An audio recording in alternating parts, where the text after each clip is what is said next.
Hey guys, so welcome back to our YouTube channel. तो आज हम जा रहे हैं भुवनेश्वर। सुबह सुबह हम लोग निकल गए, सब लोग ट्रैवलर में बैठ के। और भुवनेश्वर में कहाँ कहाँ जाएंगे आपको बताएगी तानी, क्योंकि वो यहाँ की लोकलाइट उसे अच्छे से पता है। तो चलिए तानी से पूछते हैं कहाँ कहाँ जाने वाले हम लोग। आ जाओ तानी। तो हम सबसे पहले जाने वाले हैं एक धौली। धौली एक स्तूपा है और फिर उसके बाद जू है नंदन कानन। हाँ, वो सबसे बड़ा जू है और उस पे जंगल सफारी बहुत फेमस है। हाँ। और एक लिंगराज मंदिर, वो शिव भगवान का मंदिर है और हम उधर, वो बहुत बड़ा है, उधर घूमेंगे और मज़ा आएगा बहुत। हाँ, तो इतनी सारी जगह हम आप कवर करेंगे आज और आपको सब शूट करके दिखाएंगे। तो बने रहिए हमारे साथ। Bye bye. तो कोलकाता व्लॉग के बाद अब बारी है उड़ीसा व्लॉग्स की। उड़ीसा में हम लोग ने कोलकाता के बाद विज़िट किया। यहाँ पे हम लोग ने टोटल 4 दिन रहे और बहुत अलग अलग जगह घूमी। पूरी जगन्नाथ का टूर हमने किया। तो मैंने सोचा कि उड़ीसा व्लॉग भी आप लोगों के साथ शेयर करूँ। तो यहाँ पे हम लोग सबसे पहले जा रहे हैं भुवनेश्वर। भुवनेश्वर हम लोग जा रहे थे जाजपुर से। तो भुवनेश्वर जाने में हमें लगा लगभग 1.25 घंटे का टाइम लगा और ये 100 किलोमीटर दूर था जाजपुर से। और फिर भुवनेश्वर में जो जो आपको तानी ने लोकेशन बताई हमने वो सब एक्सप्लोर की। तो मैंने भुवनेश्वर के 2 व्लॉग्स बनाए हैं और इस पहले व्लॉग में मैं स्तूपा एंड लिंगराज मंदिर जो था वो आपके साथ शेयर करूँगी और नेक्स्ट व्लॉग में जो बाकी लोकेशन थी वो आपके साथ शेयर करूँगी। तो चलिए, मैं हर बार की तरह वही कहूँगी कि अगर ये व्लॉग पसंद आए तो उसको लाइक कीजिएगा और हमारा चैनल सब्सक्राइब कीजिएगा और हाँ, व्लॉग लास्ट तक देखे बिना मत जाइएगा।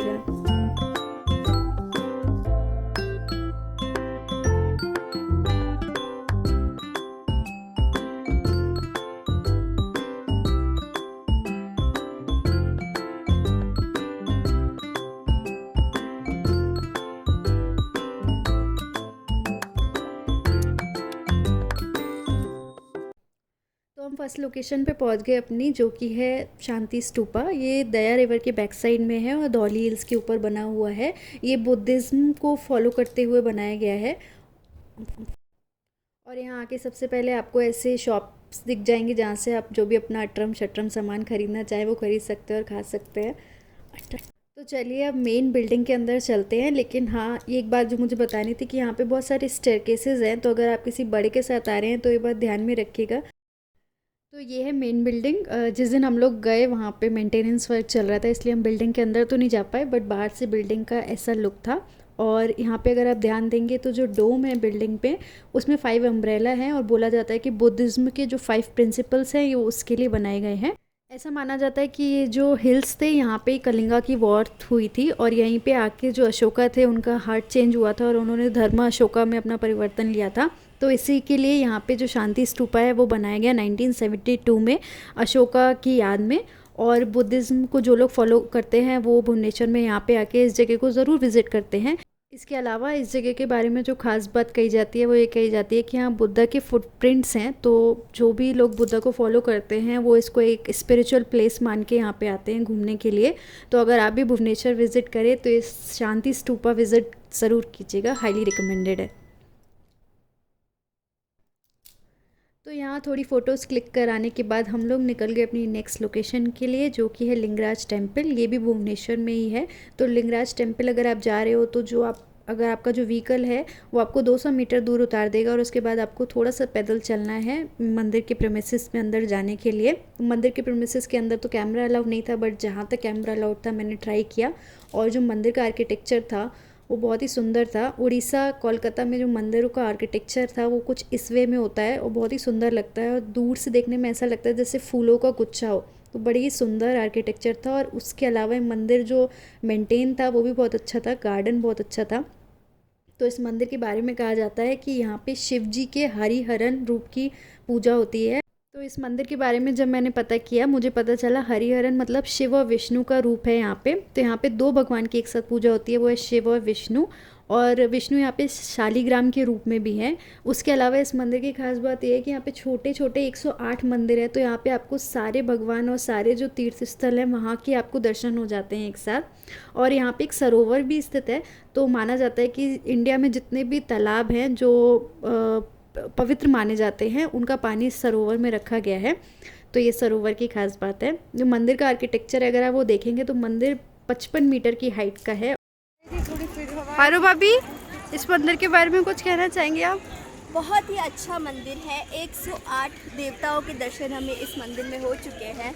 अब हमें और कोई तीर्थ की ज़रूरत नहीं लग रही आई थिंक, क्योंकि हमने अमरनाथ, केदारनाथ, बद्रीनाथ सब इस मंदिर में कर लिया है। और जैसे जगन्नाथपुरी का मंदिर है ना, सेम वैसा ही आर्किटेक्चर है इस मंदिर का भी। लेकिन ये मंदिर जगन्नाथ मंदिर के से भी पुराना माना जाता है, और माना जाता है कि मंदिर जो है वो 11वीं सेंचुरी में बन के तैयार हुआ था। हालांकि कुछ लोग मानते हैं कि मंदिर जो है वो 6th सेंचुरी में बना था, और कुछ जो मंदिर के पार्ट है वो 11वीं सेंचुरी में बन के तैयार हुए थे। तो ये 2 जगह विज़िट करने के बाद हम लोग आ गए अपने होटल में भुवनेश्वर में। हमने होटल सिद्धार्थ में चेकिंग किया और यहाँ थोड़ा टाइम हमने रेस्ट किया, और उसके बाद फिर हम अगली लोकेशन पे निकल गए घूमने के लिए।